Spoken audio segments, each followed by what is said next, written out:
Most individuals never ascend because they're controlled by intangible chains, not enemies, not destiny, but fear. Fear of rejection, fear of loss, fear of judgment, fear of failure in the eyes of others. They refer to it as anxiety, insecurity, doubt. Machiavelli would refer to it as what it truly is: mental obedience. Because fear isn't merely an emotion, it is a training aid, a program implanted into your mind by culture, by weakness, by memory, and unless you remove it, you will always yield before you hit. This is Machiavelli's neuro-conditioning technique, a savage mental reprogramming plan to kill hesitation, to kill guilt, to kill emotional clutter, and have only clarity. Precision ice. It doesn't include therapy. It doesn't need journaling. It doesn't concern feeling better. This is the technique for the man who doesn't desire comfort. He desires power, and in order to achieve that, he needs to eliminate fear at the root. The new man thinks that fear is natural, but Machiavelli would not agree. Fear is programmed. It is programmed to you by weak parents who cautioned you against standing out, by teachers who disciplined you for talking without raising your hand, by friends who ridiculed your self-belief, by failure that you never gave a proper reframing to, and by a society that thrives on control, not on freedom. Fear is not your weakness, it is your programming, and that means it can be rewired, but first it must be dragged out of the shadows and exposed. Because the majority of men stroll through life believing that they are planning when actually they're deflecting fear behind the guise of being wise. They claim that presently it's not the right moment. I'm merely being pragmatic. I will wait until I am better prepared. But all that is fear, dressed up as a suit and tie, sanitized, refined, rational, but it is fear nonetheless. Machiavelli would tell you the mind has to be brutalized before it becomes sovereign, that your brain has to be reminded who master is, not inspired, but cold conditioned. This is the first and most violent transformation. You are not afraid. You are a man feeling fear, and that feeling is only data. You have to learn to be outside of it, to feel the fear and analyze it like a threat, not a truth. You have to eliminate sentences such as, "I'm afraid," "I'm not prepared," "this gets me nervous," and substitute with, "there is fear here, this is a rush, it will pass." What information does this fear hold? Because when you disbelieve that fear is you, fear then is just a thing, and things can be broken, rewired, redirected. The idiot man attempts to plow through fear. The Machiavellian man examines it as a crime scene. Because fear is seldom true. It is a loop from the past reverberating within your nervous system like a broken alarm. Your task: disable the alarm, not rationalize its noise. You don't erase fear by running away from it. You erase it by starving it of effect. Fear requires your reaction to continue existing. It flourishes on hesitation. It thrives on overthinking. It feeds on avoidance. So you do the opposite. Daily you willingly touch fear, ritually, intentionally, impassively, not once a month, not when life confronts you. Every day, tell the difficult truth, nobody else will. Share what you're terrified of being judged for. Enter the conversation you've been sidestepping. Bury the rule you were instructed to follow without question. But there's the catch. You don't do it for violence. You do it for reprogramming. You're not attempting to conquer fear. You're conditioning your nervous system to be numb to it, because the more you touch the edge, the less potency it has. Eventually the fear loop ceases firing. That's not courage. That's conditioning. Your brain submits to what it perceives repeatedly. Right now, fear reveals disaster to you. You'll become rejected. You'll be embarrassed. You'll lose it all. This causes paralysis. So you employ Machiavelli's technique. You reverse the imagery. Every time fear talks, you shut your eyes and reprogram the result, not with fantasy, but with mastery. So for instance, fear is like, if you say that, she'll walk away. You reply, "Good, let her walk." The next one will respect silence, and you visualize that result, her walking, and you coldly unmoved. Fear tells you, if you fail, they'll laugh. You reply, "Let them, their laughter will be silent." when I come back sharper. Then observe the silence. Feel their tension. You're not avoiding the fear. You're redefining the emotional significance of the fear. This is warlike scale neuroconditioning. You're employing visualization, not for peace, but for psychic superiority. You will never actually get rid of the fear until you replace it. Nature detests a vacuum. You can't simply delete the fear and expect confidence to appear. You have to overwrite the fear with code, and the code is philosophy. You must embrace a mental operating system colder than fear itself, such as pain is evidence I'm abandoning average behind. In the event that I lose everything, I become unstoppable. Fear is the enemy's last hope. The more they fear me, the harder they will push me. Good. These statements are not to be quotes. They are to become mental defaults. You have to keep saying them until your subconscious trusts them more than it trusts fear. That's what Machiavelli would do. Not pray, not run, not weep. He would put on mental armor, philosophy that renders fear shameful to obey. Because if once your mind thinks something more difficult than it is afraid of something, the fear succumbs silently, forever. This is not motivation. This is war. You are programming a mind that has been softened by culture, school, trauma, and emotion. And Machiavelli's approach is not subtle. It is surgical. He would not have asked, "How are you feeling?" He would have asked, "Who does your fear belong to? You or your enemies?" Because fear isn't a feeling, it's currency, and if you're not wiping it out, someone else is making money from it. So you start here. You cease to show fear. You cease to tell it. You begin to deal with it the way a machine deals with information. Cold, precise, emotionless, unapologetic. Because the day fear no longer displaces you is the day you begin to displace the world. You weren't born afraid. You learned to be afraid from people, from failure, from times you couldn't make sense of, so your mind did what it knew how to do. It created loops, loops that now operate without authorization, loops that echo before you talk, that freeze your actions, that modulate your voice, that make you doubt yourself at the very moment you must act. Machiavelli's approach doesn't comfort such loops. It burns them because fear is not to be interpreted, it's to be shattered, and the only way to shatter it is to go further, to cease negotiating with your fear, and begin rebuilding the whole apparatus that enables it to be. Your imagination is the most lethal weapon ever designed, but when fear takes hold of it, it becomes a chamber of torture. What if they laugh at me? What if I fail once more? What if I lose her? This is not thinking. This is poisoning yourself. Every what if is your mind performing an emotional simulation, and your body has no idea that it's not real. You perspire. Your respiration is altered. Your stance gives way. Your tone decreases. Machiavelli would not permit this, because the man who experiences imaginary consequences is frozen in actual ones. So what's the answer? You starve the simulation. You reply to each what if with 2 words, so what? What if she leaves? So what? What if I get rejected? So what? What if I lose everything? Then I'll build it better. So what is not arrogance? It's neural dominance. You're severing the fuel line to the engine of fear. You don't debate. You don't theorize. You execute it to death. Now the simulation crashes. The system crashes. And a sudden silence. That's silence. It's not emptiness. It's the sound of freedom. You have been conditioned by contemporary culture to coddle fear, to be gentle with it, to say, "It's okay, I'm safe, I'm entitled to feel this." Machiavelli would label this treason to the mind, because each time you coddle fear, you strengthen it, you affirm its power. Instead, you need to condition your mind to punish weakness. Each time you have a fear-based thought, you generate a micro-response. You interrupt in the middle of a sentence. You ball up your fist. You stand up taller. You say out loud, "Cancel."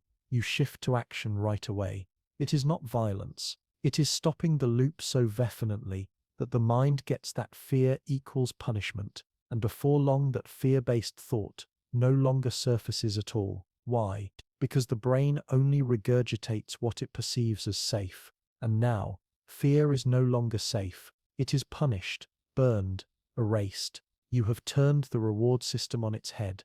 Now power becomes the comfort. Action becomes the default and hesitation becomes painful. This is high-level neuroconditioning. You're not combating fear. You're reprogramming the machine that generates it. You will never delete fear completely. If you still perceive yourself as being somebody who copes with fear, you need to replace identity, not by feeling powerful, but by behaving like somebody who isn't afraid until the brain accepts it as fact. Say it again. I am not a man who fears. I do not hesitate. I move. Nothing can kill me if I continue constructing. You do not say it one time and anticipate confidence. You say it daily, as you rise, prior to speaking, prior to entering tension, before the doubt arrives, and even when the fear still mutters, you retort not in emotion, but in command, because repetition is more powerful than emotion. Emotion ebbs and flows, but repetition reconditions the mind. This is Machiavellian neuroconditioning. You're not inspiring yourself, you're loading software. Whenever you utter a power-coded statement, you place a fresh operating system, one in which fear no longer resides. Fear clings to self-absorption. Most men remain afraid because they've been led to believe that working through their trauma is greater than becoming volatile, and so they journal, they analyze, they turn inward forever, attempting to mend. But Machiavelli did not make kings by curing their wounds. He made kings by making them useful. You don't cure fear by knowing it. You cure it by being too busy to indulge it. When your schedule is full of domination, training, making, building, moving quietly, you no longer have room for fear, because fear is the companion of boredom. Fear multiplies in vacant minds, languid hours, unused energy. So you kill fear by eliminating the terrain. You don't require a breakthrough. You require a mission, one that occupies every nook of your mind, so that there is not even space left for doubt. This is the paradox that kills fear once and for all. The instant you concede the worst that could happen and make up your mind to survive it anyway, fear is dead. You lose her. You're still alive. You get fired. You build something better. They say no to you. You keep going. You fail big. You come back quietly. You don't fight the worst that can happen. You learn it. You prepare for it. You welcome it with hard eyes, because once you have nothing to lose, you're a man who cannot be intimidated. And that is the last stage of fearlessness. You are not courageous. You are devoid of fear, and the world senses it in your stride, in your gaze, in the silence between your sentences. You've been instructed that fear is something to be controlled, but Machiavelli would instruct you that fear is either your master or your quarry. There is no middle ground. You do not domesticate it. You hunt it. You build a brain that does not accommodate fear's voice. You don't stifle it. You drown it in habit. You don't welcome it. You incinerate it with repetition. You don't discuss it. You override it with action. Because once the fear is eliminated, your motion becomes lethal. Your tone turns final. Your glance turns unreachable. And that's when folks quit underestimating you. Not due to you screaming, but due to the fact that you no longer hesitate. That is when fear exits your body and is substituted with something colder still, command, without emotion, without apology, without resistance. Machiavelli would not be proud of such a transformation. He would anticipate it, because that is the only type of man the world cannot disregard. Fear is not weakness. It's a weapon. But the tragedy is you have been trained to be on its wrong end. You learn to fear rejection, failure, silence, opinion. But Machiavelli would have other lessons for you. He who masters fear, masters everyone else who does not. Fearless men don't simply walk differently. They have psychological gravity. They enter a room and change behavior, not by being loud, but by becoming less sensitive to anything that could master them. That's what this system achieves. It doesn't eliminate fear politely. It rewires your biology to kill it before it ever takes hold, because the man who walks without fear is no longer in the game. He's creating it. This is one of the most quietly paralyzing fears out there. The fear of not being permitted. Most men won't say it out loud, but they bring it with them. Am I permitted to say this? Can I go and try that? Do I have to ask first? They wait for cues, for affirmation, for someone to thumbs up them into action. But Machiavelli would say to you, if you're waiting for someone to agree, then you've already surrendered. You've said to the world, my movement requires another's comfort, and that is how you murder momentum indefinitely. So here is the reprogramming action. Assume permission. Unless it's physically imposed, it doesn't exist. Say what you want. Ask for nothing. Behave as though the system already belongs to you, because if you move like you belong, you do. Society shames the coward, but it also follows the confident. Why? Because the majority are quietly waiting for someone who will take action first. Be that man even when your knees are knocking. Because courage is not the absence of fear, it's the supremacy of action over fear. Fear's strongest ally is pain avoidance, not bodily pain, mental. You avoid embarrassment, rejection, loss, awkwardness, discomfort. But Machiavelli's model turns that completely around. Pain isn't punishment, it is payment. Each moment of terror you push past isn't suffering, it's tax that you pay for power. Each time you speak while your throat constricts equals you become one step wiser. Each time you perform, tension or not, your nervous system reforces. Each time you are ignored, dismissed, laughed at, your tolerance increases. You are buying a new person. So when the fear rises, you don't retreat, you don't flinch, you smile internally. You say, this is the cost, I pay it now, and I never pay it again. That mindset makes you dangerous, because it means you're willing to endure things others run from, and when they run, you rise. This is one of the most effective methods of neuroconditioning, court rejection on purpose, not because you're sadistic and enjoy humiliation, but because you need to feel its power drain from your body. The vast majority of men spend their entire lifespan avoiding rejection. They talk cautiously, they behave gently, they never demand more. But the Machiavellian does the opposite. He approaches situations where he expects to be rejected. Why? Because after 5, 10, 50 rejection messages, something shifts. It doesn't hurt anymore. It doesn't mean anything. It's like white noise. And when rejection no longer means anything, you become immune to what the world thinks. Now you're free to ask for what you want, demand what you deserve, let go of outcomes. That kind of freedom doesn't exist often, and it scares people, because most people just do what they believe will please others. You function without the leash. That makes you unpredictable, and unpredictability is power. Neuroconditioning is based on consistency. You don't delete fear in an instant. You delete it by piling defiance.